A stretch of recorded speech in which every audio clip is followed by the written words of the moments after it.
Não foi o primeiro. Perdeu um guerreiro que representava muito bem a nossa bandeira hoje. Não, e de um jeito besta, né? Logo agora, no momento em que o surto está tão divulgado, né? Por causa do sucesso da Medina. Aconteceu uma dessas. Amanhã você acompanha aqui no Link Vanguarda essa entrevista completa que a gente fez com o Medina ontem na casa dele. A gente segue falando de esporte, depois de garantir vaga na segunda fase da Liga das Américas. O São José Basquete volta atenção para o NBB, o Novo Basquete Brasil. Joga em Minas, em Belo Horizonte, hoje às 8 da noite, enfrenta o Minas Tênis Clube. Pauleira, na Superliga de Vôlei, o São José joga fora de casa, enfrenta o São Bernardo. É a chance do São José tentar uma recuperada, afinal o São Bernardo é o último colocado na Superliga e o São José se melhora um pouquinho aqui na tabela.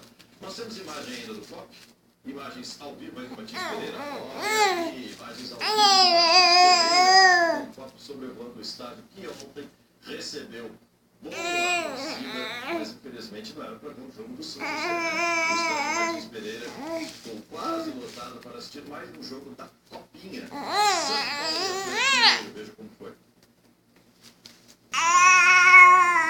Casa do São José. E que casa! Reformada no padrão FIFA, capaz de receber 12.200 pessoas. Ou melhor, convidados. Afinal, nós temos que a casa do São José é salão de festas de outras torcidas. Você tá brincando com o travesseiro? Hein? Já fez cocô, né?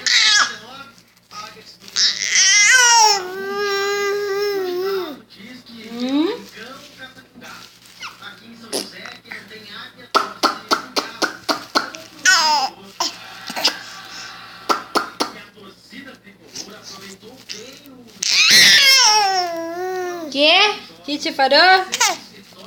Que você falou? Que você falou? É? Que você falou? A avó não entendeu. Cadê o Pepe? Aqui! Cadê o Pepe? Olha o que eu faço. Ai, que legal. Eu gosto da minha gola. Eu gosto da minha gola.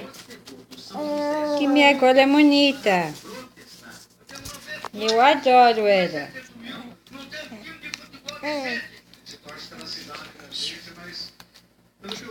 Azul.